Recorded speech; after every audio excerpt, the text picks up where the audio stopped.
नमस्ते प्रणाम आप सभी को। हर हर महादेव, जय भोलेनाथ की। कैसे हैं साथियों आप? भगवान भोलेनाथ की कृपा से अच्छे होंगे, यही उम्मीद है, कामना है महादेव जी से कि आप जहां भी रहें स्वस्थ रहें, मस्त रहें। साथियों, आइए हम चर्चा करेंगे ऋग्वैदिक कालीन भरत जाति के विषय में। ऋग्वैदिक काल के आर्यों में अनेक जातियां थीं जो एक दूसरे से परंपरागत रूप से अलग थीं। अनु, द्रुहा, यदु, तुर्वस, पुरु और भरत इत्यादि आर्यों के कबीले थे। ऋग्वेद से ज्ञात होता है कि भरत गणतत्सु उन कबीलों में संख्या में कम था जो आगे चलकर कुरुवंश में सम्मिलित हो गया। दंडायुवेद को अजनास, आसन, पारिछित्रा, भरता, अर्वकासः, अभवच्छ, पुरेता, वशिष्ठ, अदित, सुना, विशा, अप्रथंतः। ऋग्वेद अर्थात भरतगण शत्रुओं से घिरे हुए और अल्पसंख्यक थे। जब वशिष्ठ उनके पुरोहित हुए तब उनकी संतति बुद्धि को प्राप्त हुई। यही भरत जाति ऋग्वैदिक काल में ईसा पूर्व 1931-1569 में इतनी शक्तिशाली बन गई कि सभी आर्य तथा अनार्य जातियों को जीत कर एक शक्तिशाली साम्राज्य का स्थापना किया। अपने कबीलों के नाम पर उसने अपने साम्राज्य का नाम भारतवर्ष रखा। भारत बराबर भरत, वर्ष बराबर खंड, एक अन्य अनुश्रुति जिसमें कहा गया है कि दुष्यंत और शकुंतला के पुत्र भरत के नाम से भारतवर्ष नाम पड़ा। अनेक इतिहासकारों ने इसे अमान्य कर दिया है। भारतवर्ष की सीमाओं का वर्णन विष्णु पुराण में इस प्रकार किया गया है। उत्तरयत समुद्रस्य हिमाद्रश्चैव दक्षिणम वर्षतत्त भारतम नाम भारतीयम संततिः। अर्थात जो समुद्र के उत्तर में हिमालय के दक्षिण में स्थित है उसका नाम भारतवर्ष और वहाँ की संतान का नाम भारती है। ऋग्वेद के अनुसार सप्तम मंडल, सूक्त 83 श्लोक 6-10। सरस्वती नदी के किनारे भरतगण का राजा सुदास राज्य कर रहा था, जिसका राजपुरोहित विश्वामित्र था।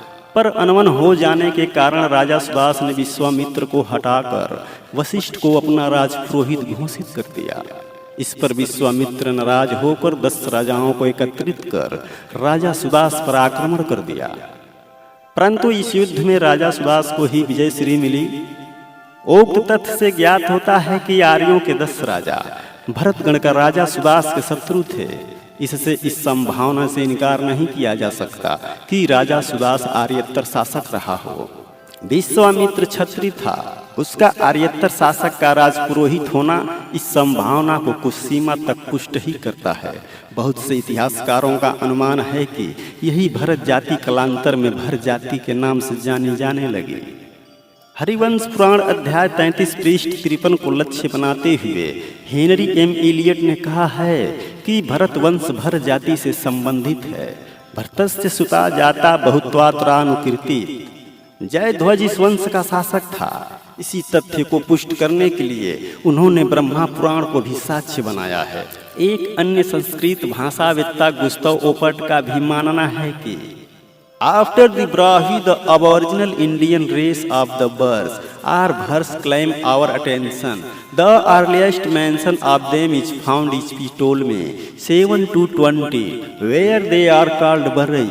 They don't appear to be specially quoted in Sanskrit literature unless the wild mountaineer tribe of the Bharats, however, in the dictionary along with the Sabras, is considered identical with them.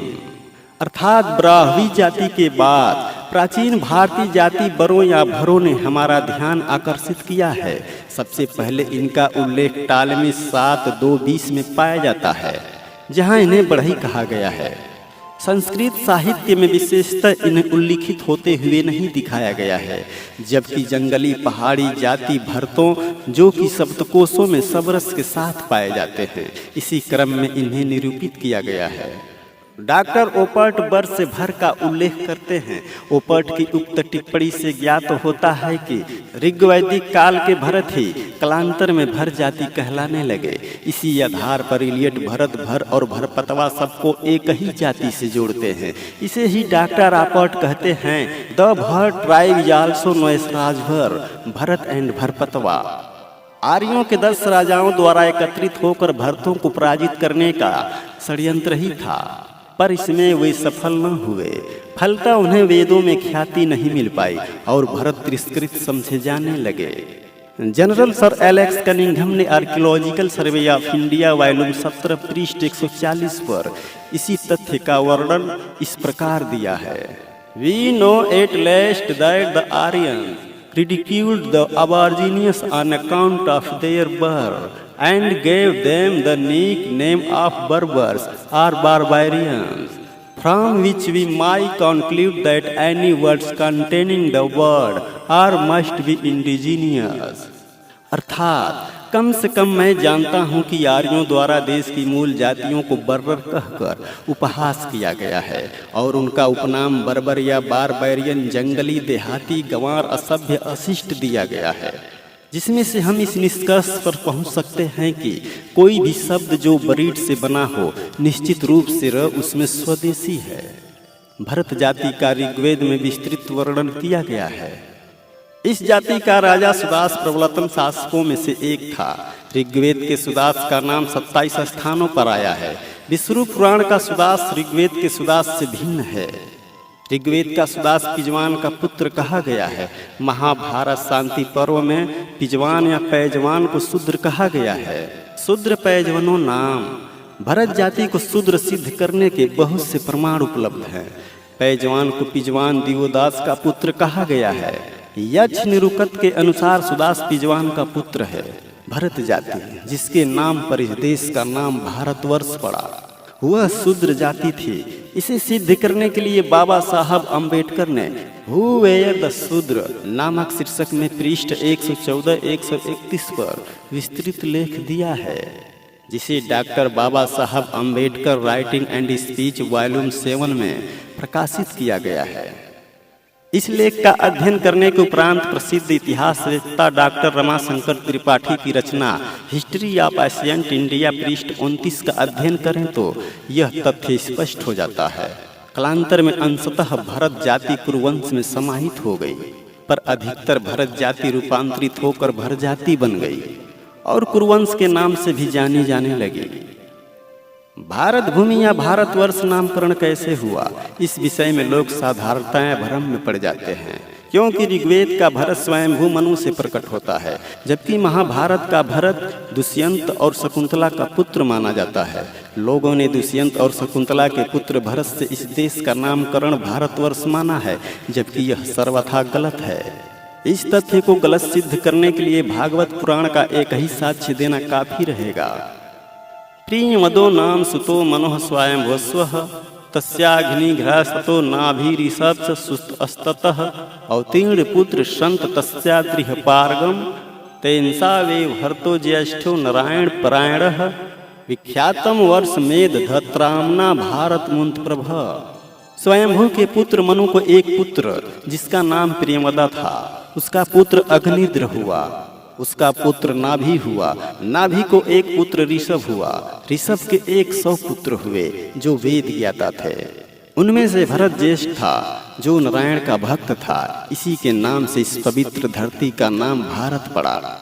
Bharat जाति को शूद्र सिद्ध करने के लिए professor Weaver ने इस प्रकार कहा है, Here the remarkable tradition is recorded that Pejwana I.R. Sudas, who was so famous for his sacrifices and who is celebrated in the Rigved as the patron of Vishwamitra and anime of Vasishtha was Shudra।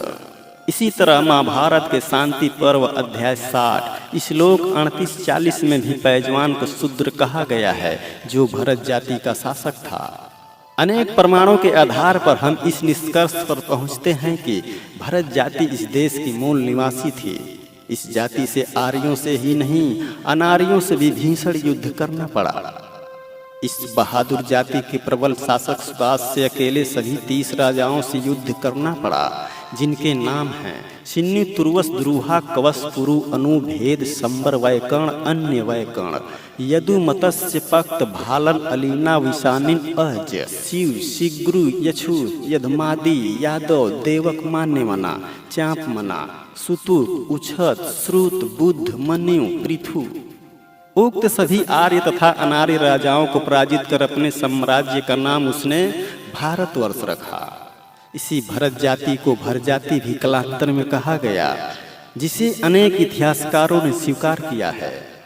अपनी प्रबल सामाजिक शक्ति से ही भरत जाति आर्य जातियों के समकक्ष मानी गई। इसी कारण इतिहासकारों को इसे आर्य या अनार्य जाति निरूपित करने में अधिक कठिनाई का सामना करना पड़ता है। महाराजा भरत के 9 पुत्र थे।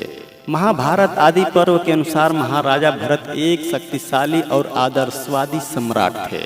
उनके नवीन दर्शन ने भारत को एक नई दिशा दी।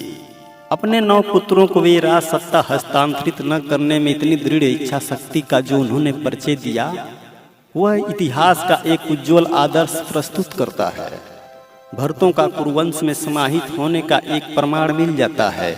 अपने 9 पुत्रों में से किसी एक को शासक न बनाकर महाराजा भरत ने शांतनु भारद्वाज को भारतवर्ष का राजा बनाया। शांतनु ब्रह्मा की पुत्री गंगा से प्रेम कर बैठे और वचनबद्ध हो गए कि वे गंगा के किसी कार्य या आचरण पर कोई प्रश्न नहीं करेंगे। शांतनु के 7 पुत्रों को गंगा उनके जन्म काल में ही गंगा नदी में प्रवाहित करती गई।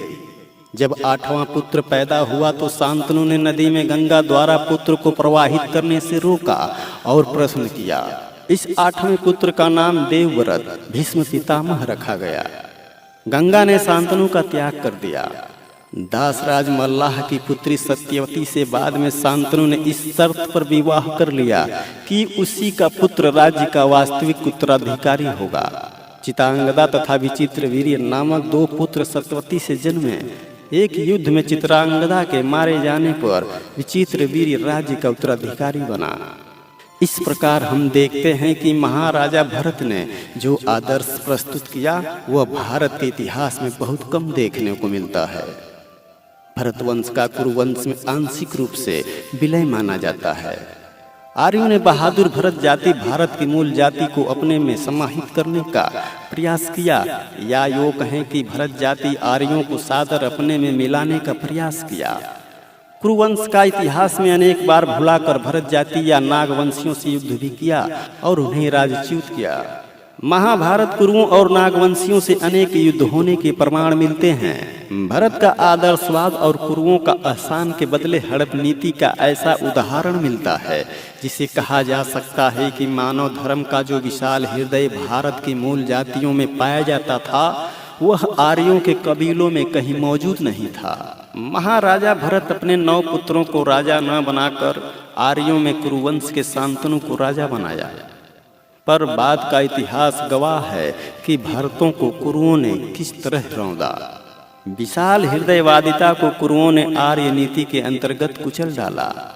ऊपर हमने देखा कि भरत और पैजवान को शूद्र कहा गया है। इस शूद्र शब्द की व्याख्या करना यहाँ आवश्यक समझ रहा हूँ।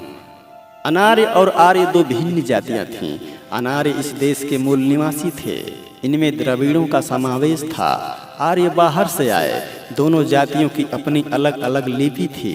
द्रविड़ों की शब्दावली में असुर, राक्षस, शूद्र जैसे शब्द थे। इनकी शब्दावली के अर्थ आर्यों ने ठीक उल्टा कर दिया। आइए देखें कि द्रविड़ शब्दावली में इनका क्या अर्थ होता है। साथियों, वीडियो लंबा ना हो जाए इसके लिए मैं ऋग्वैदिक कालीन भरत जाति का भाग 2 लेकर नेक्स्ट वीडियो में आऊँगा। तब तक के लिए धन्यवाद। जय हिंद, जय भारत, जय महाराजा सुहेलदेव राजभर जी की, महाराजा बिजली राजभर जी की जय हो।